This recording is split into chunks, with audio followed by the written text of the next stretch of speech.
ਇੱਕ ਨਜ਼ਰ ਇੱਕ ਨਜ਼ਰ ਇੱਕ ਨਜ਼ਰ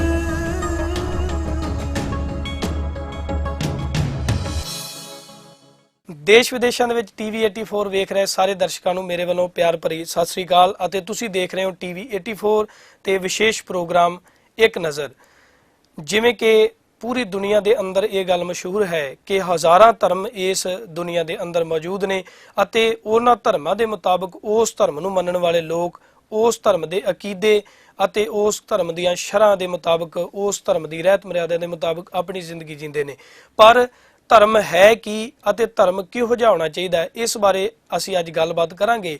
ਇੱਕ ਛੋਟੀ ਜੀ ਕਿਸੇ ਸ਼ਾਇਰ ਨੇ ਬੜਾ ਕਮਾਲ ਦਾ ਲਿਖਿਆ ਹੈ, ਕਹਿੰਦਾ अमल से जिंदगी बनती है जन्नत भी जहन्नम भी, और अमल से जिंदगी बनती है जन्नत भी जहन्नम भी, ये खाकी अपनी फितरत से ना नूरी है ना नारी है। सो ਅੱਜ ਸਾਡੇ ਨਾਲ ਇਸ ਵਿਸ਼ੇ ਤੇ ਧਰਮ ਦੇ ਵਿਸ਼ੇ ਤੇ ਗੱਲਬਾਤ ਕਰਨ ਵਾਸਤੇ ਸਾਡੇ ਸਟੂਡੀਓ ਦੇ ਵਿੱਚ ਮੌਜੂਦ ਹਨ ਭਾਈ ਸਾਹਿਬ ਭਾਈ ਦਵਿੰਦਰ ਸਿੰਘ ਜੀ, ਹਜੂਰੀ ਹੈੱਡ ਰਾਗੀ ਹੈੱਡ ਗ੍ਰੰਥੀ ਸ੍ਰੀ ਅੰਮ੍ਰਿਤਸਰ ਗੁਰਦੁਆਰਾ ਪਾਤਸ਼ਾਹੀ 6ਵੀਂ ਰਣਜੀਤ ਐਵੀਨਿਊ ਤੋਂ। ਉਹਨਾਂ ਨੇ ਸਾਡੇ ਨਾਲ ਧਰਮ ਦੇ ਵਿਸ਼ੇ ਤੇ ਗੱਲਬਾਤ ਕਰਨੀ ਹੈ ਜੀ। ਭਾਈ ਦਵਿੰਦਰ ਸਿੰਘ ਜੀ, ਆਪ ਜੀ ਦਾ ਸਾਡੇ ਸਟੂਡੀਓ ਦੇ ਵਿੱਚ ਬਹੁਤ-ਬਹੁਤ ਸਵਾਗਤ ਹੈ ਜੀ। ਵਾਹਿਗੁਰੂ ਜੀ ਕਾ ਖਾਲਸਾ ਵਾਹਿਗੁਰੂ ਜੀ ਕੀ ਫਤਿਹ। ਭਾਈ ਦਵਿੰਦਰ ਸਿੰਘ ਜੀ, ਆਪ ਜੀ ਦੇ ਮੁਤਾਬਕ ਆਪ ਜੀ ਨੇ ਗੁਰੂ ਗ੍ਰੰਥ ਸਾਹਿਬ ਜੀ ਦੀਆਂ ਸਿੱਖਿਆਵਾਂ ਆਪ ਕਥਾ ਕਰਦੇ ਹੋ ਸੰਗਤ ਦੇ ਅੰਦਰ, ਅਤੇ ਗੁਰੂ ਗ੍ਰੰਥ ਸਾਹਿਬ ਜੀ ਦੇ ਮੁਤਾਬਕ ਧਰਮ ਕੀ ਹੈ? ਸਤਿਗੁਰੂ ਦੀ ਪਵਿੱਤਰ ਬਾਣੀ ਜੋ ਜੀਵਨ ਜਾਚ ਸਾਡੀ, ਉਹ ਧਰਮ ਕਿਸੇ ਵਹਿਮ ਨੂੰ ਜਾਂ ਕਿਸੇ ਪਖੰਡ ਨੂੰ ਜਾਂ ਕਿਸੇ ਕਰਮਕਾਂਡ ਨੂੰ ਜੀ ਜਾਂ ਕਿਸੇ ਵਿਖਾਵੇ ਵਾਲੀ ਰਸਮ ਨੂੰ ਧਰਮ ਨਹੀਂ ਮੰਨਦੇ। ਠੀਕ ਹੈ ਜੀ। ਅਸੀਂ ਪੜ੍ਹਦੇ ਹਾਂ ਸੁਖਮਨੀ ਸਾਹਿਬ ਦੇ ਵਿੱਚ ਜੀ ਜੋ ਦੋ ਪੰਕਤੀਆਂ ਦੇ ਵਿੱਚ ਧਰਮ ਦੀ ਪਰਿਭਾਸ਼ਾ ਹੈ, ਜੋ ਵਿਆਖਿਆ, ਜੋ ਡੈਫੀਨੇਸ਼ਨ ਅਸੀਂ ਕਹਿੰਦੇ ਉਹ ਆ ਜਾਂਦੀ ਹੈ ਜੀ ਕਿ ਸਰਬ ਧਰਮ ਮੈਂ ਸ੍ਰੇਸ਼ਟ ਧਰਮ ਹਰ ਕੋ ਨਾਮ ਜਪ ਨਿਰਮਲ ਕਰਮ। ਭਾਵ ਜ਼ਿੰਦਗੀ ਦੀ ਸਭ ਤੋਂ ਜਿਹੜੀ ਉੱਚੀ ਤੇ ਸੁੱਚੀ ਜੀਵਨ ਜਾਚ ਹੁੰਦੀ ਹੈ ਨਾ, ਜਿੰਦੇ ਵਿੱਚ ਉਹ ਸਾਰੇ ਸਾਂਝੇ ਗੁਣ ਜਿਹਨੂੰ ਅਸੀਂ ਰੱਬੀ ਗੁਣ ਕਹਿੰਦੇ ਆ, ਜਿੰਦੇ ਵਿੱਚ ਸਤ, ਸੰਤੋਖ, ਨਿਰਭੈਤਾ, ਨਿਰਵੈਰਤਾ, ਉਹ ਸਾਂਝੇ ਗੁਣ ਆ ਜਾਂਦੇ ਨੇ, ਜਿੰਦੇ ਵਿੱਚ ਭੈ ਕਾਹੂ ਕੋ ਦੇਤ ਨਹਿ ਭੈ ਮਨ ਧਿਆਨ। ਜਿਸ ਮਨੁੱਖ ਦੇ ਵਿੱਚ ਸਾਰੇ ਗੁਣ ਆ ਕੇ ਵਸ ਜਾਂਦੇ ਨੇ ਨਾ, ਗੁਣਾਂ ਨੂੰ ਅਮਲੀ ਜੀਵਨ ਦੇ ਵਿੱਚ ਜਿਉਣਾ ਸ਼ੁਰੂ ਕਰ ਦਿੰਦਾ ਹੈ, ਪਵਿੱਤਰ ਕਰਮਾਂ ਵਾਲਾ ਹੋ ਜਾਂਦਾ ਹੈ, ਉਹ ਧਰਮੀ ਹੁੰਦਾ ਹੈ। ਠੀਕ ਹੈ ਜੀ। ਹੋਰ ਕਿਸੇ ਤਰ੍ਹਾਂ ਦਾ ਕੋਈ ਕਰਮ ਕਾਂਡ ਅਸੀਂ ਬਾਣੀ ਦੇ ਵਿੱਚ ਪੜ੍ਹਦੇ ਹਾਂ। ਬਾਣੀ ਦੇ ਵਿੱਚ ਕਈ ਵਾਰ ਪੂਜਾ ਨੂੰ ਧਰਮ ਮੰਨਿਆ ਜਾਂਦਾ ਹੈ ਜੀ। ਕੁਝ ਸਮੱਗਰੀ ਲੈ ਲਈ ਜੀ, ਬਾਜ਼ਾਰ ਦੇ ਵਿੱਚੋਂ ਲੈ ਲਈ, ਜਾਂ ਇੰਝ ਹੁੰਦਾ ਵੀ ਕਈ ਵਾਰ ਬੜੀ ਕੀਮਤੀ ਸਮੱਗਰੀ ਵੀ ਹੁੰਦੀ ਹੈ, ਉਹ ਆਮ ਮਨੁੱਖ ਨਹੀਂ ਲੈ ਸਕਦਾ ਜੀ। ਇਸ ਦਾ ਮਤਲਬ ਇਹ ਗਰੀਬ ਧਰਮੀ ਨਹੀਂ ਹੋ ਸਕਦਾ ਫਿਰ ਜੀ। ਬਿਲਕੁਲ ਐਸਾ ਵੀ ਹੁੰਦਾ ਕਈ ਵਾਰ ਐਸੀਆਂ ਪੂਜਾਵਾਂ ਨੇ ਜਿਹੜੇ ਕਹਿੰਦੇ ਜੀ ਬੜੀਆਂ ਲੱਖਾਂ ਰੁਪਈਆ ਜਾਂ ਕਰੋੜਾਂ ਰੁਪਈਆ ਵੀ ਲੱਗਦਾ। ਸਾਡੇ ਧਰਮ ਦੇ ਵਿੱਚ ਅਨੇਕਾਂ ਤਰ੍ਹਾਂ ਦੇ ਕੁਆਲਿਟੀਆਂ ਦੇ ਪਾਠ ਨੇ ਜੀ ਜੀ, ਉਹ ਗਰੀਬ ਦੀ ਪਹੁੰਚ ਤੋਂ ਬੜੀ ਦੂਰ ਨੇ। ਇਸ ਦਾ ਮਤਲਬ ਇਹ ਹੋਏਗਾ ਕਿ ਗਰੀਬ ਤੇ ਫਿਰ ਧਰਮ ਦੀ ਗੱਲ ਜਾਂ ਧਰਮ ਦੀ ਪੂਜਾ ਨਹੀਂ ਕਰ ਸਕਦਾ ਜੀ। ਹੁਣ ਗੁਰਮਤਿ ਅਨੁਸਾਰ ਜਾਂ ਗੁਰੂ ਗ੍ਰੰਥ ਸਾਹਿਬ ਜੀ ਦੇ ਪਵਿੱਤਰ ਬਾਣੀ ਅਨੁਸਾਰ ਧਰਮ ਕੀ ਹੈ ਜਾਂ ਪੂਜਾ ਕੀ ਹੈ, ਉਹ ਅਸੀਂ ਬਾਪੂ ਨਾਨਕ ਨੂੰ, ਗੁਰੂ ਨਾਨਕ ਨੂੰ ਪੁੱਛੀਏ। ਤੇ ਗੁਰੂ ਨਾਨਕ ਸਾਹਿਬ ਜੀ ਆਪਣੀ ਪਵਿੱਤਰ ਬਾਣੀ ਦੇ ਵਿੱਚ ਸਾਨੂੰ ਧਰਮ ਦੇ ਉਹਨਾਂ ਪਖੰਡਾਂ ਦੇ ਨਾਲੋਂ ਜਿਹੜੇ ਸਾਡੇ ਆਤਮਿਕ ਜੀਵਨ ਨੂੰ ਜਾਂ ਸਾਡੇ ਸਰੀਰਕ ਜੀਵਨ ਨੂੰ ਜਾਂ ਸਾਡੇ ਸਮਾਜਿਕ ਜੀਵਨ ਨੂੰ ਜਾਂ ਜੀਵਨ ਦੇ ਕਿਸੇ ਵੀ ਪੱਖ ਨੂੰ ਉਸਾਰਦੇ ਨਹੀਂ, ਸਾਡੀ ਸਮੇਂ ਦੀ ਬਰਬਾਦੀ ਹੁੰਦੀ ਹੈ, ਸਮਾਂ ਵਿਅਰਥ ਗਵਾ ਰਹੇ ਹੁੰਦੇ ਆ। ਤੇ ਗੁਰੂ ਸਾਹਿਬ ਜੀ ਸਾਡੇ ਜੀਵਨ ਨੂੰ ਉੱਚਾ ਚੱਕਣ ਦੇ ਲਈ ਇੱਕ ਸੱਚੀ ਪੂਜਾ, ਜਿਹੜੀ ਪੂਜਾ ਕਰਨ ਵਾਸਤੇ ਕੋਈ ਵਿਹਲਾ ਬੈਠਣ ਦੀ ਲੋੜ ਨਹੀਂ, ਕਿਤੇ ਭੋਰਾ ਕੱਢਣ ਦੀ ਲੋੜ ਨਹੀਂ, ਕਿਤੇ ਜੰਗਲਾਂ 'ਚ ਜਾਣ ਦੀ ਲੋੜ ਨਹੀਂ, ਕਿਤੇ ਮਾਲਾ ਫੜਨ ਦੀ ਲੋੜ ਨਹੀਂ, ਕਿਤੇ ਇਹ ਵੀ ਰੌਲਾ ਪਾਉਣ ਦੀ ਲੋੜ ਨਹੀਂ ਕਿ ਜੇ ਮੇਰੇ ਕੋਲ ਟਾਈਮ ਹੀ ਨਹੀਂ ਹੈ, ਮੈਂ ਰੱਬ ਦੀ ਜਾਂ ਧਰਮ ਦੀ ਕੀ ਗੱਲ। ਜਿਵੇਂ ਆਪ ਜੀ ਨੇ ਦੱਸਿਆ ਕਿ ਸਿੱਖ ਧਰਮ ਦੇ ਵਿੱਚ ਜੇ ਕੋਈ ਪਾਠ ਪੂਜਾ ਕਰਦਾ ਹੈ ਜਾਂ ਧਰਮ ਨੂੰ ਕਮਾਉਂਦਾ ਹੈ, ਉਹ ਗਰੀਬ ਨਹੀਂ ਕਮਾ ਸਕਦਾ, ਕਿਉਂਕਿ ਪੂਜਾ ਪਾਠ ਬੜੀਆਂ ਮਹਿੰਗੀਆਂ ਸਮੱਗਰੀਆਂ ਨਾਲ ਕੀਤਾ ਜਾਂਦਾ ਹੈ। ਤੇ ਕੀ ਸਿੱਖ ਧਰਮ ਦੇ ਵਿੱਚ ਵੀ ਕੁਝ ਐਸੀਆਂ ਰਵਾਇਤਾਂ ਨੇ ਜਿਹੜੇ ਗਰੀਬ ਦੀ ਪਹੁੰਚ ਤੋਂ ਦੂਰ ਨੇ? ਨਹੀਂ। ਅੱਛਾ ਜੀ। ਸਿੱਖ ਮਤ ਦੇ ਵਿੱਚ ਐਸੀ ਕੋਈ ਗੱਲ ਨਹੀਂ ਕਿ ਅਸੀਂ ਬਾਬਾ ਨਾਨਕ ਜੀ ਦਾ ਜੀਵਨ ਅਸੀਂ ਪੜ੍ਹਦੇ ਹਾਂ, ਸੁਣਦੇ ਹਾਂ। ਅਸੀਂ ਜਦੋਂ ਵੇਖਦੇ ਹਾਂ ਕਿ ਇੱਕ ਬੜਾ ਵੱਡਾ ਉੱਚਾ ਡੰਕਾ ਵਜਾਇਆ ਇੱਕ ਮਨੁੱਖ ਨੇ ਧਰਮੀ ਹੋਣ ਦਾ, ਮੈਂ ਧਰਮੀ ਹਾਂ, ਉਹਨੇ ਧਰਮ ਦੇ ਬੜੇ ਵੱਡੇ ਜਿਹੜੇ ਵਿਦਵਾਨ ਨੇ ਜਾਂ ਪੰਡਿਤ ਨੇ ਜਾਂ ਸਾਧੂ ਨੇ ਜੋਗੀ ਨੇ ਉਹ ਵੀ ਸੱਦੇ ਹੋਏ ਨੇ ਜੀ ਤੇ ਬੜੀ ਵੱਡੀ ਉਹਨੇ ਆਪਣਾ ਮਸ਼ਹੂਰੀ ਕੀਤੀ ਹੋਈ ਕਿ ਮੈਂ ਧਰਮ ਦਾ ਕੰਮ ਕਰਨ ਲੱਗਾ ਜੀ ਮੈਂ ਧਰਮ ਦੇ ਨਾਂ ਤੇ ਆ ਬ੍ਰਹਮ ਭੋਜ ਕਰਨ ਲੱਗਾ ਜੀ ਮੈਂ ਬ੍ਰਹਮ ਧਰਮ ਦੇ ਨਾਂ ਤੇ ਲੰਗਰ ਲਾਉਣ ਲੱਗਾ ਜੀ ਇਸ ਕਰਕੇ ਮੈਂ ਧਰਮੀ ਆ ਜੀ ਤੇ ਜਿਹੜਾ ਉਹ ਧਰਮ ਕਮਾ ਰਿਹਾ ਸੀ ਨਾ ਉਹ ਧਰਮ ਤੇ ਬੜਾ ਵੱਡਾ ਖਰਚਾ ਹੋ ਰਿਹਾ ਸੀ ਉੱਥੇ ਕਈ ਜਿਹੜੇ ਧਰਮ ਨੂੰ ਕਿਰਤ ਬਣਾ ਕੇ ਜਾਂ ਧਰਮ ਨੂੰ ਧੰਦਾ ਬਣਾ ਕੇ ਲੋਕ ਤੁਰੇ ਹੋਏ ਸਨ ਉਹ ਵੀ ਆ ਗਏ ਕਿਉਂਕਿ ਉਹਨਾਂ ਨੇ ਉੱਥੇ ਆ ਕੇ ਉਹਦੀ ਜੈ ਜੈਕਾਰ ਕਰਨੀ ਸੀ ਮਲਕ ਬੜਾ ਧਰਮੀ ਜੀ ਮਲਕ ਬੜਾ ਧਰਮੀ ਹੈ ਤੇ ਉਹਨਾਂ ਨੇ ਉਹਨੂੰ ਕੁਝ ਬਦਲੇ ਦੇ ਵਿੱਚ ਕੁਝ ਦੇ ਦੇਣਾ ਸੀ ਜਾਂ ਕਹਿ ਲੋ ਕਿ ਬਾਬੇ ਦੀ ਬਾਣੀ ਕਹਿੰਦੀ ਕਿ ਕੁੱਲਾਂ ਦਿੰਦੇ ਬਾਬਲੇ ਲੈਂਦੇ ਵੱਡੇ ਨਲੱਜ ਚੁਵਾ ਖੜਨਾ ਮਾਵੀ ਤਿੱਕਲ ਬਣੇ ਛੱਜ ਠੀਕ ਹੈ ਜੀ ਹੁਣ ਜਿਹੜੇ ਉਹਨੂੰ ਧਰਮੀ ਦਾ ਸਰਟੀਫਿਕੇਟ ਦੇ ਰਹੇ ਨੇ ਉਹ ਆਪ ਧਰਮੀ ਨਹੀਂ ਤੂੰ ਆਪਣੇ ਗੱਲ ਦੇ ਵਿੱਚ ਧਰਮੀ ਹੋਣ ਦਾ ਸਰੋਪਾ ਪਵਾ ਰਿਹਾ ਹੈ ਉਹ ਬੜਾ ਵੱਡਾ ਬੇਸ਼ਰਮ ਹੈ ਹੁਣ ਬਾਬਾ ਨਾਨਕ ਭਾਈ ਲਾਲੋ ਦੇ ਘਰ ਚਲੇ ਜਾਂਦੇ ਨੇ ਭਾਈ ਲਾਲੋ ਨੇ ਕਿਹੜੀ ਪੂਜਾ ਕੀਤੀ ਜੀ ਭਾਈ ਲਾਲੋ ਨੇ ਕਿਹੜੇ ਬੜੇ ਵੱਡੇ ਆਡੰਬਰ ਕੀਤੇ ਜਾਂ ਕਿਹੜੇ ਵੱਡੇ ਆਸ਼ਰਮ ਦੇ ਵਿੱਚ ਜਾ ਕੇ ਮੱਥਾ ਟੇਕਦਾ ਸੀ ਜਾਂ ਉਹਦੇ ਘਰ ਦੇ ਵਿੱਚ ਬੜੇ ਵੱਡੇ ਸਾਧੂ ਆਉਂਦੇ ਸੀ ਜਾਂ ਬੜੇ ਵੱਡੇ ਵਿਦਵਾਨ ਹੁੰਦੇ ਸੀ ਉਹ ਕਿੱਲੇ ਕੱਢਦਾ ਉਹ ਕਿਰਤ ਕਰਦਾ ਤੇ ਜਦੋਂ ਕਿਰਤ ਕਰਦਾ ਉਹ ਕੀਰਤੀ ਕਰਦਾ ਹੈ ਤੇ ਸਾਡੇ ਧਾਰਮਿਕ ਜਿਹੜੇ ਇਤਿਹਾਸਕ ਸਰੋਤ ਨੇ ਸਾਡੇ ਉਹਨਾਂ ਦੇ ਵਿੱਚ ਉਹਨਾਂ ਨੇ ਇੱਕ ਗੱਲ ਲਿਖ ਦਿੱਤੀ ਕਿ ਲਾਲੋ ਸਾਧ ਦਾ ਬੜਾ ਸੰਤੋਖੀ ਦੇਖੋ ਸਾਧ ਸ਼ਬਦ ਲਾਇਆ ਉਹਦੇ ਨਾਲ ਬਿਲਕੁਲ ਉਹਨੇ ਇੱਕ ਡੇਰਾ ਬਣਾਇਆ ਸੀ ਭਾਵ ਕਿ ਇੱਕ ਕਿਰਤ ਕਰਨ ਵਾਲੇ ਮਨੁੱਖ ਨੂੰ ਵੀ ਸਤਿਗੁਰੂ ਨੇ ਸਾਧ ਲਫ਼ਜ਼ ਸਾਧ ਕਿਹਾ ਇਹ ਇਤਿਹਾਸਕ ਸਾਡੇ ਪੰਥ ਪ੍ਰਕਾਸ਼ ਦੇ ਠੀਕ ਹੈ ਜੀ ਇਹ ਜਿਹੜੇ ਬੋਲ ਨੇ ਉਹ ਕਹਿ ਰਹੇ ਨੇ ਕਹਿੰਦੇ ਲਾਲੋ ਸਾਧ ਦਾ ਬੜਾ ਸੰਤੋਖੀ ਕਰ ਧਰਮ ਮਜੂਰੀ ਕਾਇਮ ਪੋਖੀ ਤ੍ਰਿਆ ਤੱਕ ਕੀ ਬੜੀ ਸਜਾਨ ਭਰਤਾ ਕੋ ਜਾਣੇ ਭਗਵਾਨ ਜੇ ਮਿਲੇ ਪੈਸਾ ਤਾਂ ਅਨ ਲੈ ਆਵੇ ਨਹੀਂ ਤੂੰ ਤ੍ਰਿਆ ਸਾਗ ਚੁਣ ਲਿਆ ਜਦੋਂ ਇਹਨੂੰ ਅਸੀਂ ਪੜ੍ਹਦੇ ਹਾਂ ਨਾ ਅਸੀਂ ਇਹ ਪੰਕਤੀ ਪੜ੍ਹਦੇ ਹਾਂ ਜੇ ਕਵਿਤਾ ਪੜ੍ਹਦੇ ਹਾਂ ਜੋ ਵੀ ਇਤਿਹਾਸਕ ਸਾਡਾ ਸਰੋਤ ਹੈ ਤਾਂ ਉਹਦੇ ਵਿੱਚ ਵੇਖਦੇ ਹਾਂ ਕਿ ਸਾਡੇ ਧਾਰਮਿਕ ਜਿਹੜੇ ਗ੍ਰੰਥ ਨੇ ਲਿਖਾਰੀ ਨੂੰ ਭਾਈ ਲਾਲੋ ਨੂੰ ਗੁਰੂ ਨਾਨਕ ਸਾਹਿਬ ਦੀਆਂ ਨਜ਼ਰਾਂ ਦੇ ਵਿੱਚ ਸਾਧੂ ਕਹਿ ਰਹੇ ਨੇ ਤੇ ਅਸੀਂ ਜਦੋਂ ਸਾਧੂ ਦੀ ਤਸਵੀਰ ਸਾਹਮਣੇ ਲੈ ਕੇ ਆਉਣੇ ਆ ਸਾਨੂੰ ਲੱਗਦਾ ਕਿ ਸਾਧੂ ਕੋਈ ਬੜਾ ਵੱਡਾ ਚੰਗੀ ਗੱਡੀ ਦੇ ਵਿੱਚ ਬੈਠਾ ਹੋਏਗਾ ਜੀ ਉਹ ਧਰਮੀ ਹੋਏਗਾ ਜਿਹੜਾ ਸਭ ਤੋਂ ਵੱਧ ਸਾਡੇ ਅੰਦਰਾਂ ਦੇ ਮਨਾਂ ਦੇ ਵਿੱਚ ਭੁਲੇਖਾ ਹੈ ਕੀ ਤੁਹਾਨੂੰ ਲੱਗਦਾ ਹੈ ਕਿ ਜਿਹੜਾ ਸਾਧੂ ਲਫ਼ਜ਼ ਹੈ ਇਹਨੂੰ ਜਦੋਂ ਅਸੀਂ ਡਿਫਾਈਨ ਕਰਕੇ ਦੇਖਦੇ ਹਾਂ ਜਦੋਂ ਅਸੀਂ ਦੇਖਦੇ ਹਾਂ ਕਿ ਗੱਡੀਆਂ ਦੇ ਅੰਦਰ ਸਾਧੂ ਤੁਰੇ ਫਿਰਦੇ ਨੇ ਉਹਨਾਂ ਸਾਧੂਆਂ ਦਾ ਤੇ ਉਸ ਜਿਹੜਾ ਤੁਸੀਂ ਸਾਧੂ ਦੀ ਗੱਲ ਕੀਤੀ ਹੈ ਜਿਸ ਨੂੰ ਅਸੀਂ ਭਾਈ ਲਾਲੋ ਕਹਿੰਦੇ ਆ ਇਸ ਸਾਧੂ ਦਾ ਦੋਵਾਂ ਦਾ ਬੜਾ ਫਰਕ ਹੈ ਪਰ ਸੰਗਤ ਦੇ ਵਿੱਚ ਇਹ ਰੁਝਾਨ ਕਿਵੇਂ ਪੈਦਾ ਹੋ ਗਿਆ ਕਿ ਇਹ ਅਸਲੀ ਸਾਧੂ ਨੇ ਅਸਲ ਦੇ ਵਿੱਚ ਲੋਕ ਕੁਝ ਇਸ਼ਾਵਾਂ ਨਾਲ ਜੁੜੇ ਹੋਏ ਨੇ ਠੀਕ ਹੈ ਜੀ ਧਰਮ ਦੇ ਨਾਲ ਘੱਟ ਜੁੜੇ ਹੋਏ ਨੇ ਹੁਣ ਇੱਕ ਵਿਚਾਰ ਲੈ ਲੈਣੇ ਗੁਰਬਾਣੀ ਦੇ ਵਿੱਚੋਂ ਮੈਂ ਕਿਸੇ ਬੰਦੇ ਕੋਲ ਜਾਣਾ ਜਾਂ ਕਹਿ ਲਓ ਕਿ ਅਖੌਤੀ ਸਾਧੂ ਕੋਲ ਜਾਣਾ ਕਿ ਜੀ ਮੈਂ ਬੜਾ ਵੱਡਾ ਦੁਖੀ ਹਾਂ ਜੀ ਉਹ ਕਹਿੰਦਾ ਠੀਕ ਹੈ ਸਾਡੇ ਕੋਲ ਇਲਾਜ ਪਰ ਇਹ ਕੰਮ ਕਰਨਾ ਪਏਗਾ ਇਹ ਪੂਜਾ ਕਰਨੀ ਪਏਗੀ ਅਰਚਨਾ ਕਰਨੀ ਪਏਗੀ ਜੇ ਪਾਠ ਕਰਾਉਣਾ ਪਏਗਾ ਉਹ ਕਰਾਉਣਾ ਪਏਗਾ ਕਿਸੇ ਹੋਰ ਕੋਲ ਚਲੇ ਕਹਿੰਦਾ ਜੀ ਤੁਹਾਡਾ ਉਪਾਅ ਕਰਨਾ ਪਏਗਾ ਤੁਹਾਡਾ ਦੁੱਖ ਦੂਰ ਹੋਏਗਾ ਚਲੋ ਅਸੀਂ ਸਾਰਾ ਕੁਝ ਛੱਡ ਕੇ ਗੁਰੂ ਨਾਨਕ ਕੋਲ ਚਲੀਏ ਬਾਬਾ ਨਾਨਕ ਕੋਲ ਚਲੇ ਬਾਬਾ ਨਾਨਕ ਜੀ ਮੈਂ ਬੜਾ ਦੁਖੀ ਹਾਂ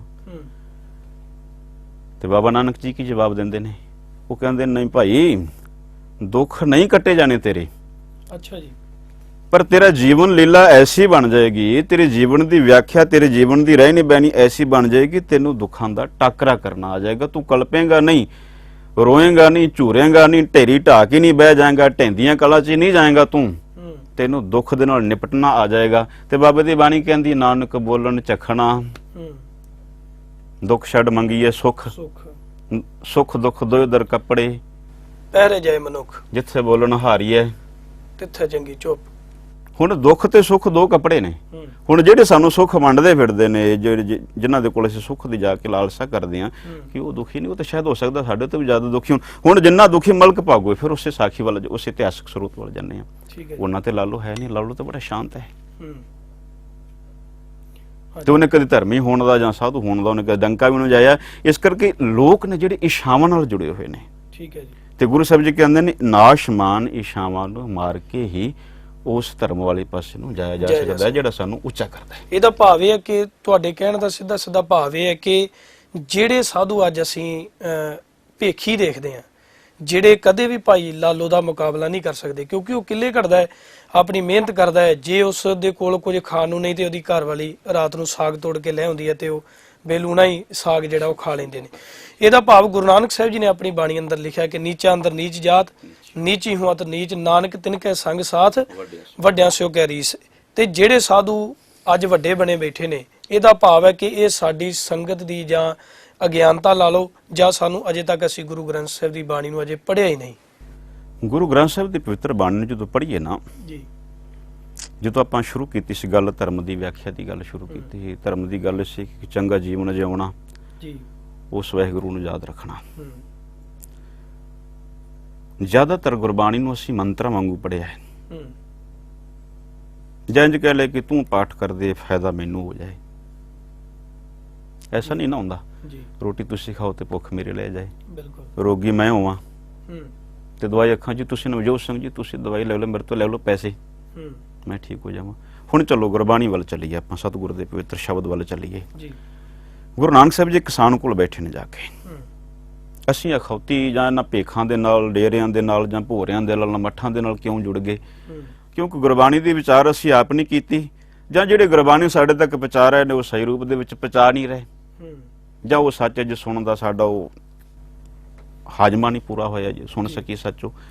ਹੁਣ ਸਤਿਗੁਰ ਨੂੰ ਪੁੱਛੀਏ, ਸਤਿਗੁਰ ਜੀ ਆਪਣੀ ਪਵਿੱਤਰ ਬਾਣੀ ਵਿੱਚ ਇੱਕ ਕਿਸੇ ਕਿਸਾਨ ਕੋਲ ਜਾ ਕੇ ਬੈਠੇ, ਹੂੰ, ਤੇ ਕਿਸਾਨ ਨੂੰ, ਜ਼ਿਮੀਂਦਾਰ ਨੂੰ ਕਹਿੰਦੇ ਨੇ ਕੀ ਕਰਦਾ? ਉਹ ਕਹਿੰਦੇ ਜੀ ਖੇਤੀ ਕਰ ਰਿਹਾ। ਹੂੰ, ਕੋਈ ਧਰਮ ਦੀ ਖੇਤੀ, ਗੱਲ ਧਰਮ ਦੀ ਕਰ ਰਹੇ ਨੇ ਜੀ, ਬਿਲਕੁਲ। ਧਰਮ ਦੀ ਸਾਡਾ ਖੇਤੀ, ਵਿਸ਼ਾ ਅੱਜ ਧਰਮ ਦਾ ਹੈ। ਧਰਮ ਦਾ ਹੈ ਜੀ, ਧਰਮ ਦੀ ਖੇਤੀ ਵੀ ਕਰਦੇ ਆ। ਕਹਿੰਦਾ ਜੀ ਮਹਾਰਾਜ ਧਰਮ ਦੀ ਖੇਤੀ ਕਰਾਂਗਾ ਤੇ ਆ ਟੱਬਰ ਏ, ਟੀਰਾ ਏ, ਇਹਨਾਂ ਦਾ ਕੀ ਬਣੇਗਾ? ਭਾਵ ਕਿ ਕਿਸਾਨ ਦੇ ਮਨ 'ਚ ਇਵੇਂ ਆਉਂਦਾ ਹੈ ਕਿ ਜਿਹੜਾ ਧਰਮ ਹੈ ਤੇ ਧਰਮ ਕਿਸੇ ਧਰਮ ਦੁਨੀਆ ਨਾਲ ਤੋੜ ਦਿੰਦਾ ਹੈ। ਜੀ, ਜੀ, ਧਰਮ ਕਮਾਉਣ ਵਾਸਤੇ ਮੈਨੂੰ ਦੁਨੀਆ ਦੇ ਇਹਨਾਂ ਧੰਦਿਆਂ ਚੋਂ ਨਿਕਲਣਾ ਪਏਗਾ, ਮੈਨੂੰ ਜੰਗਲ 'ਚ ਜਾ ਕੇ ਬੰਦਗੀ ਜੰਗਲ ਕਰਨੀ ਜਾਂ ਕਿਸੇ ਸਾਧੂ ਕੋਲ ਜਾਣਾ ਪਏਗਾ, ਜਾਂ ਕਿਸੇ ਹੱਥ ਦੇ ਵਿੱਚ ਕੋਈ ਜਪਣੀ ਜਾਂ ਮਾਲਾ ਫੜਨੀ ਪਏਗੀ। ਤੁਸੀਂ ਦੱਸ ਰਹੇ ਸੀ ਕਿ ਬਾਬਾ ਨਾਨਕ ਜੀ ਜੇ ਕਿਸੇ ਕਿਸਾਨ ਕੋਲ ਬੈਠਦੇ, ਕਿਸਾਨ ਕੋਲ ਬੈਠਦੇ ਨੇ, ਹੂੰ, ਉਹ ਕਹਿੰਦੇ ਨੇ ਤੁਸੀਂ ਖੇਤੀ ਕਰ ਰਹੇ ਹੋ, ਧਰਮ ਦੀ ਖੇਤੀ। ਕਹਿੰਦੇ ਜੀ ਧਰਮ ਦੀ ਖੇਤੀ ਕਰਾਂਗੇ ਤੇ ਫਿਰ ਪਰਿਵਾਰ ਉਹੀ ਭੁਲੇਖਾ ਹੂੰ, ਕਿ ਭਗਵੇਂ ਪਾਉਣੇ ਪੈਣਗੇ। ਹੂੰ, ਹਾਲਾਂਕਿ ਅਸੀਂ ਜਦੋਂ ਬਾਬੇ ਨਾਨਕ ਦੇ ਇਤਿਹਾਸ ਪੜਾਂਗੇ, ਪਿੱਛੇ ਜਦੋਂ ਜਾਵਾਂਗੇ, ਆਪਾਂ ਹੋ ਸਕਦਾ ਸਮਾਂ ਹੋਏ ਉੱਥੇ ਹੀ ਵਿਚਾਰ ਕਰਾਂਗੇ, ਉਸ ਗੱਲ ਤੇ ਵਿਚਾਰ ਕਰਾਂਗੇ ਅਖੀਰਲੇ ਸਮੇਂ ਦੇ ਵਿੱਚ। ਤੇ ਗੁਰੂ ਨਾਨਕ ਸਾਹਿਬ ਜੀ ਉਸ ਮਨੁੱਖ ਨੂੰ ਕਹਿੰਦੇ ਨੇ, ਬੈਠ ਮੈਂ ਤੈਨੂੰ ਦੱਸਣਾ ਇਸ ਖੇਤੀ ਦੇ ਨਾਲ ਉਹ ਖੇਤੀ ਕਿਵੇਂ ਕਰਨੀ, ਜਾਂ ਇਸ ਦੀਨ ਦੇ ਦੁਨੀਆ ਦੇ ਨਾਲ ਦੁਨੀ ਕਿਵੇਂ ਕਮਾਉਣੀ ਹੈ, ਵਾਹ ਜੀ, ਕਿਰਤ ਦੇ ਨਾਲ ਕੀਰਤੀ ਕਿਵੇਂ ਕਰਨੀ ਹੈ। ਕੀ ਬਾਤ। ਕਿਉਂਕਿ ਜਦੋਂ ਵਿਆਖਿਆ ਕਰਨ ਲੱਗ ਜੀ ਇਹ ਗੱਲਾਂ, ਇਹਦੇ ਵਿੱਚ ਅਸੀਂ ਭਗਤ ਨਾਮਦੇਵ ਜੀ ਨੂੰ ਵੀ ਸ਼ਾਮਲ ਕਰ ਸਕਦੇ ਹਾਂ। ਜੀ, ਕਿਉਂਕਿ ਉਹਨਾਂ ਸਭ ਨੇ ਕਿਰਤ ਕੀਤੀ ਹੈ। ਹਾਂ, ਸਭ ਨੇ ਬਾਬਾ ਕਿਰਤ ਨਾਮਦੇਵ ਕੀਤੀ ਜੀ, ਹੈ। ਬਾਬਾ ਕਬੀਰ ਸਾਹਿਬ। ਹੁਣ ਕਹਿੰਦੇ ਨੇ ਆ ਤੈਨੂੰ ਦੱਸਾਂ ਹੂੰ, ਕਿਰਤ ਦੇ ਨਾਲ ਕੀਰਤੀ ਕਿਵੇਂ ਕਰਨੀ ਹੈ, ਠੀਕ ਹੈ। ਦੁਨਿਆਵੀ ਖੇਤੀ ਦੇ ਨਾਲ ਧਰਮ ਦੀ ਖੇਤੀ ਕਿਵੇਂ ਕਰਨੀ ਹੈ, ਹੂੰ, ਇਹ ਨਹੀਂ ਛੱਡਣਾ ਪਏਗਾ ਤੈਨੂੰ। ਤੇ ਸਤਿਗੁਰ ਨੇ ਇੱਕ ਪਵਿੱਤਰ ਪੰਕਤੀ, ਸਾਰੇ ਸ਼ਬਦ ਦੇ ਵਿੱਚੋਂ ਇੱਕ ਪੰਕਤੀ ਮੈਂ ਤੁਹਾਡੇ ਸਾਹਮਣੇ ਉਹ ਸਤਿਗੁਰ ਦੀ ਅਰਜ਼ ਕਰਦਾ, ਫਰਮਾਨ। ਉਹ ਸਤਿਗੁਰੂ ਜੀ ਕਹਿੰਦੇ ਨੇ, ਕਾਮ ਕ੍ਰੋਧ ਉਦੈ ਕਰੋ ਬਸੋਲੇ, ਠੀਕ ਹੈ ਜੀ। ਗੋਡੋ ਧਰਤੀ ਭਾਈ, ਹੂੰ, ਜਿਉ ਤੁਮ ਗੋਡੋ ਤਿਉ ਸੁਖ ਪਾਵੋ, ਕਿਰਤ ਨ ਮੇਟਿਆ ਜਾਈ। ਹੂੰ, ਹੁਣ ਉਹਦੇ ਹੱਥ ਦੇ ਵਿੱਚ ਇੱਕ ਰੰਬਾ ਕਹਿ ਲੋ ਜਾਂ ਕਸੀਆ ਕਹਿ ਲੋ, ਜਾਂ ਉਹ ਚੀਜ਼ ਜਿਹਦੇ ਨਾਲ ਗੁਡਾਈ ਕਰ ਰਿਹਾ, ਉਹ ਜਿਸ ਖੇਤੀ ਨਾਲ ਧਰਤੀ ਪੁੱਟਦੇ ਆ ਅਸੀਂ। ਪੁੱਟ ਰਿਹਾ। ਠੀਕ ਹੈ। ਜਦੋਂ ਅਸੀਂ ਖੇਤੀ ਬੀਜਦੇ ਹਾਂ, ਸਾਰੇ ਤੁਸੀਂ ਜਾਣਦੇ ਹੋ, ਅਸੀਂ ਪਿੰਡਾਂ ਦੇ ਨਾਲ ਜਿਹੜੇ ਜੁੜੇ ਉਹ ਜ਼ਿਆਦਾ ਜਾਣਦੇ ਨੇ ਕਿ ਜਦੋਂ ਅਸੀਂ ਖੇਤੀ ਦੇ ਵਿੱਚ ਕੋਈ ਜ਼ਮੀਨ ਦੇ ਵਿੱਚ ਬੀਜ ਬੀਜਦੇ ਹਾਂ, ਜਿੱਥੇ ਬੀਜ ਉਗਦਾ ਨਾ, ਬੀਜ ਦੇ ਨਾਲ ਫਾਲਤੂ ਨਦੀਨ ਵੀ ਉੱਗ ਪੈਂਦਾ ਹੈ। ਉੱਗ ਪੈਂਦਾ ਜੀ। ਹੁਣ ਜ਼ਿਆਦਾਤਰ ਸਪਰੇਅ ਕੀਤੀ ਜਾਂਦੀ, ਪਰ ਅਜੇ ਵੀ ਕੁਝ ਥਾਵਾਂ, ਕੁਝ ਚੀਜ਼ਾਂ ਨੂੰ ਅਸੀਂ ਗੋੜ ਕੇ ਹੀ ਸੰਭਾਲਦੇ ਹਾਂ। ਸਾਰਿਆਂ ਤੇ ਸਪਰੇਅ ਨਹੀਂ ਹੋ ਸਕਦੀ ਕਿ ਉਹ ਨਦੀਨ ਅਸੀਂ ਮੁਕਾ ਸਕੀ। ਜਦੋਂ ਅਸੀਂ ਉਹ ਗੋਡੀ ਕਰਦੇ ਹਾਂ ਨਾ, ਸਾਡੇ ਹੱਥ ਦੇ ਵਿੱਚ ਜਿਹੜਾ ਔਜ਼ਾਰ ਹੈ, ਉਹਨੂੰ ਅਸੀਂ ਬੜੀ ਬੇਦਰਦੀ ਦੇ ਨਾਲ ਉਹਨਾਂ ਨਦੀਨ ਦੇ ਬੂਟਿਆਂ ਤੇ ਚਲਾ ਦਿੰਦੇ ਹਾਂ। ਹੂੰ, ਕੋਈ ਦਰਦ ਨਹੀਂ ਹੁੰਦਾ ਜਦੋਂ ਨਦੀਨ ਦਾ ਬੂਟਾ ਪੁੱਟਦੇ ਆ, ਜੋ ਵਾਧੂ ਜੋਗ ਚੁੱਕਿਆ। ਪਰ ਜਦੋਂ ਫਸਲ ਦਾ ਬੂਟਾ ਨੇੜੇ ਆ ਗਿਆ ਨਾ, ਉਹਨੂੰ ਬੜੇ ਪ੍ਰੇਮ ਦੇ ਨਾਲ ਬਚਾ ਰਹੇ ਆ। ਕੇਵਲ ਫਸਲ ਦੇ ਬੂਟੇ ਦੀ ਜੜ ਦੇ ਵਿੱਚ ਨਦੀਨ ਉੱਗਿਆ ਹੁੰਦਾ ਹੈ, ਉਹਨੂੰ ਬੜੇ ਬਚਾ ਕੇ ਪਿਆਰ ਦੇ ਨਾਲ ਕਿ ਕਿਤੇ ਮੇਰਾ ਰੰਬਾ, ਇਹ ਮੇਰੀ ਦਾਤਰੀ, ਇਹ ਮੇਰਾ ਔਜ਼ਾਰ ਜਿਹੜਾ ਤਿੱਖਾ ਕਿਤੇ ਫਸਲ ਦੇ ਬੂਟੇ ਨੂੰ ਨੁਕਸਾਨ ਨਾ ਪਹੁੰਚਾ ਦੇਵੇ। ਬੜੇ ਪਿਆਰ ਦੇ ਨਾਲ ਅਸੀਂ ਫਸਲ ਬਚਾਉਨੇ ਆ, ਹੂੰ, ਤੇ ਬੜੇ ਗੁੱਸੇ ਦੇ ਨਾਲ ਪੁੱਟ-ਪੁੱਟ ਕੇ ਨਦੀਨ ਸੱਟੀ ਜਾਂਦੇ ਆ। ਸਭ ਕਹਿੰਦੇ ਨੇ ਇਹੀ ਧਰਮ ਹੈ। ਆਪਣੇ ਜੀਵਨ ਰੂਪੀ, ਸਰੀਰ ਰੂਪੀ ਖੇਤ ਦੇ ਵਿੱਚੋਂ ਅਵਗੁਣਾਂ ਨੂੰ ਗੁੱਸੇ ਨਾਲ ਪੁੱਟ-ਪੁੱਟ ਕੇ ਸੱਟੀ ਜਾ, ਹੂੰ, ਤੇ ਜਿਹੜੇ ਗੁਣ ਨੇ ਉਹ ਸੰਭਾਲੀ ਜਾ, ਬਾਕੀ ਜੋ ਬਚੇਗਾ ਉਹ ਧਰਮ ਉਹ ਧਰਮ ਹੈ। ਭਾਵ ਕਿ ਕਿਸਾਨ ਨੂੰ ਵੀ ਆਪਣੇ ਬੂਟਿਆਂ ਦੇ ਵਿੱਚੋਂ ਸਿੱਖਿਆ ਲੈ ਕੇ ਉਹਨੂੰ ਧਰਮ ਹਾਂ, ਸਮਝਾਇਆ। ਜਿਸ ਤਰ੍ਹਾਂ ਦਾ ਕੋਈ ਮਨੁੱਖ ਕੰਮ ਕਰਦਾ ਨਾ, ਉਹਦੇ ਕਿੱਤੇ ਦੇ ਵਿੱਚ ਜੇ ਯੋਗ ਨੂੰ ਸਮਝਾਉਣਗੇ, ਉਸ ਹਿਸਾਬ ਨਾਲ ਸਮਝਾਉਣਗੇ ਵੀ ਇਹ ਯੋਗ ਨਹੀਂ ਹੈ, ਜੇ ਤੂੰ ਕਮਾ ਰਿਹਾ ਤੂੰ, ਜੀ, ਇਹ ਨਹੀਂ ਉਹ ਸਭ ਕੁਝ। ਜੀ, ਤੇ ਜੇ ਕਿਸਾਨ ਨੂੰ ਮਿਲਣਗੇ ਤੇ ਕਿਸਾਨ ਨੂੰ ਉਹਦੀ ਭਾਸ਼ਾ ਦੇ ਵਿੱਚ ਸਮਝਾਉਣਗੇ, ਜੇ ਪੰਡਤ ਨੂੰ ਮਿਲਣਗੇ ਤੇ ਪੰਡਤ ਦੀ ਭਾਸ਼ਾ ਦੇ ਵਿੱਚ ਧਰਮ ਸਮਝਾਉਣਗੇ। ਠੀਕ ਹੈ ਜੀ। ਦਰਸ਼ਕੋ, ਜਿਵੇਂ ਅਸੀਂ ਸਰਦਾਰ ਦਵਿੰਦਰ ਸਿੰਘ ਜੀ ਹੋਣਾ ਪਾਸੋਂ ਇਹ ਸੁਣ ਰਹੇ ਹਾਂ ਕਿ ਅਸਲ ਵਿੱਚ ਧਰਮ ਕੀ ਹੈ, ਕੀ ਧਰਮ ਦੁੱਖਾਂ ਦਾ ਹੁੰਦਾ ਹੈ, ਜਾਂ ਜਿਹੜਾ ਸੁਖੀ ਮਨੁੱਖ ਹੈ ਉਹ ਧਰਮ ਕਮਾਉਂਦਾ ਹੈ, ਜਾਂ ਵਿਹਲੇ ਮਨੁੱਖਾਂ ਦਾ ਕੰਮ ਹੈ ਧਰਮ? ਇਹ ਅਗਲੇ ਸਵਾਲ ਅਸੀਂ ਬ੍ਰੇਕ ਤੋਂ ਬਾਅਦ ਲਵਾਂਗੇ। ਤੇ ਆਓ ਇੱਕ ਲੈਂਦੇ ਹਾਂ ਛੋਟੀ ਜਿਹੀ ਬ੍ਰੇਕ। ਇੱਕ ਨਜ਼ਰ ਇੱਕ ਨਜ਼ਰ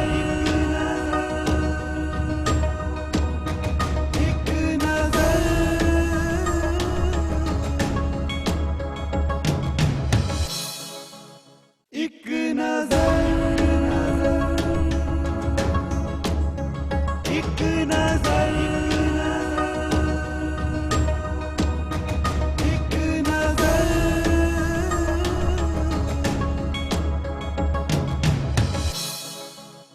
ਬ੍ਰੇਕ ਤੋਂ ਬਾਅਦ ਆਪ ਦਰਸ਼ਕਾਂ ਦਾ ਫਿਰ ਤੋਂ ਸਵਾਗਤ ਹੈ ਜੀ। ਅਸੀਂ ਗੱਲਬਾਤ ਕਰ ਰਹੇ ਹਾਂ ਸਰਦਾਰ ਦਵਿੰਦਰ ਸਿੰਘ ਜੀ ਹੁਣੀ, ਜਿਹੜੇ ਹੈੱਡ ਗ੍ਰੰਥੀ ਹਨ ਸ੍ਰੀ ਅੰਮ੍ਰਿਤਸਰ ਗੁਰਦੁਆਰਾ ਪਾਤਸ਼ਾਹੀ 6ਵੀਂ ਵਿਖੇ।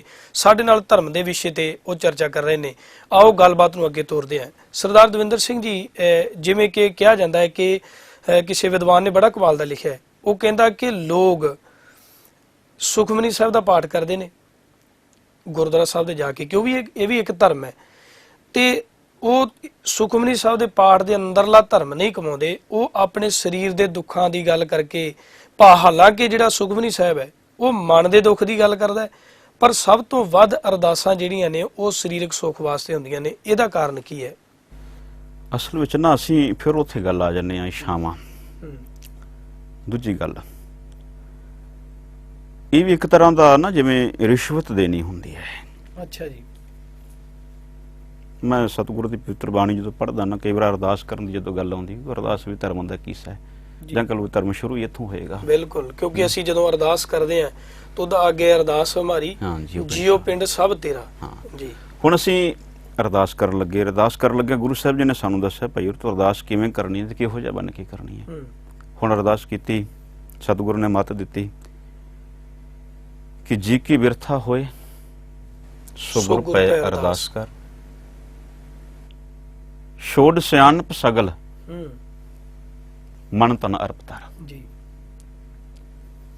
ਇੱਥੇ ਕੁਝ ਆਪਣੀਆਂ ਚੁਤਰਾਈਆਂ, ਆਪਣੀਆਂ ਸਿਆਣਪਾਂ ਸਾਰੀਆਂ ਛੱਡ ਕੇ ਆਪਣਾ ਆਪ ਗੁਰੂ ਨੂੰ ਸਮਰਪਿਤ ਕਰਕੇ ਅਰਦਾਸ ਕਰ, ਉਹ ਤੇਰੀ ਅਰਦਾਸ ਸੁਣੇਗਾ। ਠੀਕ ਹੈ ਜੀ। ਪਰ ਅਸੀਂ ਦੁਨਿਆਵੀ ਦਫ਼ਤਰਾਂ ਦੇ ਵਿੱਚ ਰਿਸ਼ਵਤ ਦਿੰਦੇ ਨਾ ਸਾਨੂੰ ਇੱਕ ਭੁਲੇਖਾ ਪੈ ਗਿਆ ਹੈ ਕਿ ਸ਼ਾਇਦ ਰੱਬ ਨੂੰ ਰਿਸ਼ਵਤ ਦਿੱਤੀ ਜਾ ਸਕਦੀ ਹੈ। ਅੱਜ ਤੱਕ ਇਹੀ ਹੋ ਰਿਹਾ ਨਾ। ਆ ਸੁਖਣਾ ਕੀ ਧਰਮ ਦੀ ਦੁਨੀਆ ਦੇ ਵਿੱਚ। ਵਾਹਿਗੁਰੂ ਜੀ ਮੇਰਾ, ਰਾਮ ਜੀ ਮੇਰਾ, ਰੱਬ ਜੀ ਆ ਕੰਮ ਕਰ ਦਿਓ ਤੇ ਮੈਂ ਇੰਨਾ ਚੜਾ ਦਿਆਂਗਾ। ਦੁਨਿਆਵੀ ਦਫ਼ਤਰਾਂ ਦੇ ਵਿੱਚ ਅਸੀਂ ਰਿਸ਼ਵਤਾਂ ਦਿੰਦੇ ਉਹ ਦੁਨਿਆਵੀ ਬਾਬੂ ਥੋੜੀ ਜਿਹੀ ਰਿਸ਼ਵਤ ਲੈ ਕੇ ਜਾਂ ਕੁਝ ਪੈਸੇ ਲੈ ਕੇ ਸਾਡਾ ਕੰਮ ਕਰ ਦਿੰਦਾ ਹੈ। ਸਾਨੂੰ ਲੱਗਦਾ ਹੈ ਕਿ ਰੱਬ ਵੀ ਸ਼ਾਇਦ ਐਸੇ ਕਰਕੇ ਜੋ ਵੀ ਧਰਮ ਦਾ ਜਿੰਨਾ ਵੀ ਅਡੰਬਰ ਹੈ, ਜਿੰਨਾ ਵੀ ਅੱਜ ਧਰਮ ਦਾ ਖਲਾਰਾ ਹੈ, ਜਿੰਨੀ ਵੀ ਅੱਜ ਧਰਮ ਦੀ ਵਿਆਖਿਆ ਹੈ, ਉਹ ਸਾਰੀ ਇੱਥੇ ਆ ਕੇ ਖਤਮ ਹੋ ਗਈ ਕਿ ਕਿਸੇ ਧਾਰਮਿਕ ਸਥਾਨ ਦੇ ਉੱਤੇ ਚੜਾਵਾ ਕਿਵੇਂ ਵਧਾਇਆ ਜਾਵੇ ਤੇ ਲੋਕਾਂ ਨੂੰ ਕਿਵੇਂ ਪ੍ਰਭਾਵਿਤ ਕੀਤਾ ਜਾਵੇ। ਇੱਥੇ ਇੱਕ ਆਪ ਜੀ ਨੂੰ ਰੋਕਣਾਗਾ ਕਿ ਇੱਕ ਸਵਾਲ ਹੈ ਮਨ ਦੇ ਵਿੱਚ ਕਿ ਬਾਬਾ ਨਾਨਕ ਜੀ ਨੇ ਜਦੋਂ ਉਦਾਸੀਆਂ ਸ਼ੁਰੂ ਕੀਤੀਆਂ, ਉਦਾਸੀਆਂ ਸ਼ੁਰੂ ਕਰਨ ਤੋਂ ਪਹਿਲਾਂ ਵੀ ਇੱਥੇ ਧਰਮ ਹੋਣਗੇ। ਹਾਂਜੀ ਹਾਂਜੀ। ਜੇ ਧਰਮ ਸੀ ਤੇ ਬਾਬਾ ਨਾਨਕ, ਤੁਸੀਂ ਜਦੋਂ ਸਟੱਡੀ ਕੀਤੀ ਹੈ ਜਾਂ ਤੁਸੀਂ ਸਟੇਜਾਂ ਦੇ ਉੱਤੇ ਸੰਗਤ ਨੂੰ ਉਪਦੇਸ਼ ਦਿੰਦੇ ਹੋ, ਤੇ ਤੁਹਾਨੂੰ ਲੱਗਦਾ ਹੈ ਕਿ ਬਾਬਾ ਨਾਨਕ ਜੀ ਦਾ ਧਰਮ ਕੁਝ ਹੋਰ ਕਹਿ ਰਿਹਾ ਹੈ ਤੇ ਜਿਹੜੇ ਦੂਜੇ ਸੀ ਉਹ ਕਿਸੇ ਹੋਰ ਤਰੀਕੇ ਨਾਲ ਧਰਮ ਨੂੰ ਕਹਿ ਰਹੇ ਨੇ? ਕੋਈ ਇਸ ਤਰ੍ਹਾਂ ਦੀ ਘਟਨਾ ਜਾਂ ਤੁਹਾਨੂੰ ਕੋਈ ਇਸ ਤਰ੍ਹਾਂ ਦਾ ਕੋਈ ਐਕਸਪੀਰੀਅੰਸ ਹੋਵੇ ਜਿਹੜਾ ਤੁਸੀਂ ਸਾਡੇ ਦਰਸ਼ਕਾਂ ਨਾਲ ਸਾਂਝਾ ਕਰ ਸਕੋ? ਅੱਛਾ ਜੀ, ਇੱਕ ਗੱਲ ਜਿਹੜੀ ਧਰਮ ਦੀ ਗੱਲ ਜਦੋਂ ਹੁੰਦੀ ਨਾ, ਧਰਮ ਇੱਕੋ ਹੀ ਹੁੰਦਾ, ਸੱਚ। ਠੀਕ ਹੈ ਜੀ। ਇੱਕੋ ਧਰਮ ਦ੍ਰਿੜਾ ਸੱਚ ਕੋਈ, ਗੁਰਮਤਿ ਪੂਰਾ ਜੁਗ ਜੁਗ ਹੋਈ। ਕਿਸੇ ਦੂਜੇ ਵਾਸਤੇ ਧਰਮ ਨਹੀਂ ਬਦਲ ਜਾਂਦਾ। ਠੀਕ ਹੈ ਜੀ। ਫਿਰ ਗੱਲ ਉੱਥੇ ਆ ਜਾਂਦੀ ਕਿ ਇੱਕ ਅੰਗੂਰ ਹੈ, ਉਹਨੂੰ ਸਿੱਧਾ ਖਾਵਾਂਗੇ ਤੇ ਚੰਗਾ ਹੈ, ਉਹ ਵਿਗਾੜਦਾ ਤੇ ਨੁਕਸਾਨ ਕਰਦਾ ਹੈ, ਵਿਗੜ ਜਾਏਗਾ। ਉਹਦੇ ਚੋਂ ਕੁਝ ਬੂੰਦਾਂ ਖਿੱਚੀਆਂ ਜਾਣਗੀਆਂ, ਵਿਗੜ ਗਿਆ। ਅਸਲ ਵਿੱਚ ਧਰਮ ਨਹੀਂ ਸੀ, ਹੈ ਵਿਗੜਿਆ ਹੋਇਆ ਰੂਪ ਲੋਕਾਂ ਦੇ ਸਾਹਮਣੇ ਪੇਸ਼ ਕੀਤਾ ਜਾ ਰਿਹਾ ਸੀ। ਠੀਕ ਹੈ ਜੀ। ਹੁਣ ਗੁਰੂ ਨਾਨਕ ਸਾਹਿਬ ਜੀ ਨੇ ਉਦਾਸੀਆਂ ਕੀਤੀਆਂ, ਚਲੋ ਆਪਾਂ ਗੁਰੂ ਨਾਨਕ ਸਾਹਿਬ ਦੇ ਜੀਵਨ ਦੇ ਅਖੀਰਲੇ ਪੱਖ ਨੂੰ ਵੇਖੀ ਉਹਨਾਂ ਦਾ ਕਿਹੋ ਜਿਹਾ। ਹੁਣ ਕੋਈ ਕਥਾਵਾਚਕ ਬਣ ਗਿਆ, ਕੋਈ ਪ੍ਰਚਾਰਕ ਬਣ ਗਿਆ ਜਾਂ ਕੋਈ ਸਾਧੂ ਬਣ ਗਿਆ। ਅਸੀਂ ਤੇ ਇਹੀ ਵੇਖਦੇ ਹਾਂ ਕਿ ਉਹਨੇ ਥੋੜੇ ਜਿਹੇ ਲੋਕਾਂ ਨੂੰ ਆਪਣੇ ਪਿੱਛੇ ਲਾਇਆ ਜਾਂ ਦੋ ਕੁ ਥਾਵਾਂ ਤੇ ਘੁੰਮਿਆ ਫਿਰਿਆ ਤੇ ਮੁੜ ਕੇ ਇੱਕ ਮੰਜਾ ਡਾ ਕੇ ਜਾਂ ਪਲੰਗ ਡਾ ਕੇ ਜਾਂ ਸਿੰਘਾਸਨ ਬਣਾ ਕੇ ਜਾਂ ਆਸਨ ਬਣਾ ਕੇ ਬੈਠ ਜਾਂਦਾ ਹੈ ਤੇ ਲੋਕੀ ਮੱਥਾ ਟੇਕਣ। ਇਹੀ ਕੁਝ ਲੋਕੀ ਵੇਖ ਰਹੇ ਸੀ। ਹੁਣ ਬਾਬੇ ਨਾਨਕ ਨੇ ਜਿਹੜੇ ਉਹ